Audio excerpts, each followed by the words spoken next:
Hello, my dear students, and welcome back. I know your exams are just around the corner, and you're all studying so hard. So today, let's take a quick break and revise one of the most interesting chapters in a really fun way, the secret story of our numbers.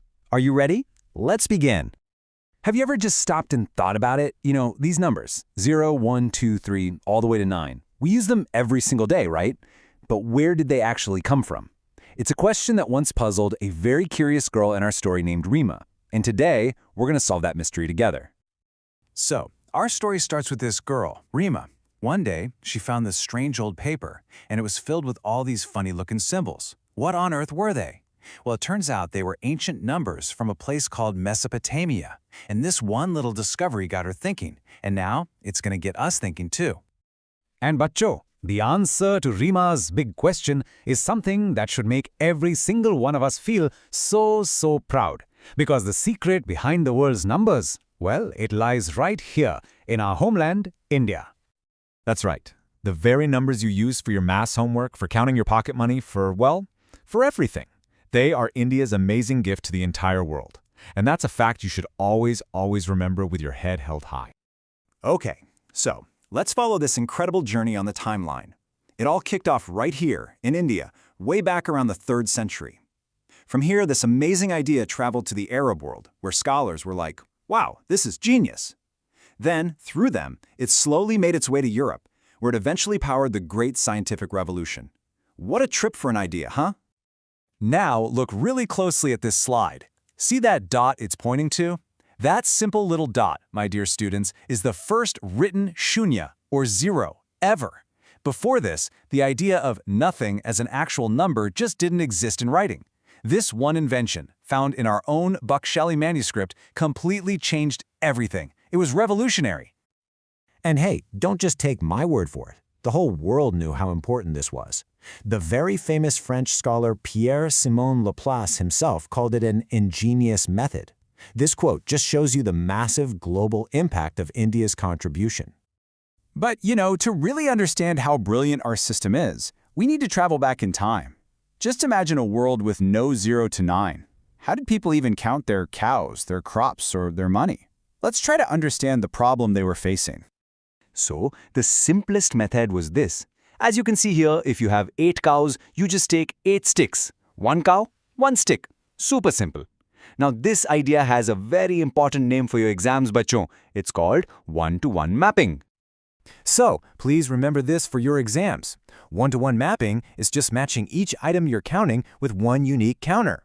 That counter could be anything, a stick, a pebble, or even a scratch on a wall. It was the very first step in the story of numbers. And we know for sure people did this because we have actual proof. Archaeologists have found ancient bones, like the Lumbumbo and Ishango bones you see here, and they're covered in these tally marks. So this isn't just some story. It's real, actual history, going back more than 20,000 years. Now, one-to-one mapping is fine if you're counting 8 cows. But what if you had to count, say, 100 lakh rupees in 1 rupee coins using just tally marks? It would be impossible, right? So, people needed a smarter idea. They needed the power of grouping. And a great example of grouping is the famous Roman system. Instead of just endless tally marks, they created special symbols for groups. So a V for a group of 5, an X for 10, a C for 100, and so on. This looks like a much better system, doesn't it? Or was it really? Okay, my little geniuses, here's a challenge for you. Look at the slide and try adding those 2 Roman numerals. But there's one rule: no cheating. You can't convert them to our numbers first. Just try to add them using only the Roman symbols. Go on, give it a try. It's not so easy, is it? See, it gets so complicated. You have to count all the C's, then the X's, then the I's, and then you have to regroup them, remembering that 5 I's make a V and 2 V's make an X. Phew, addition was hard. And multiplication or division? Oh my God, it was a complete nightmare for anyone who wasn't an expert. This is where the story takes a turn towards pure genius. To solve this problem of really messy math, humanity needed one final, brilliant idea. It was a true masterstroke that led to the system we use today, the invention of the base.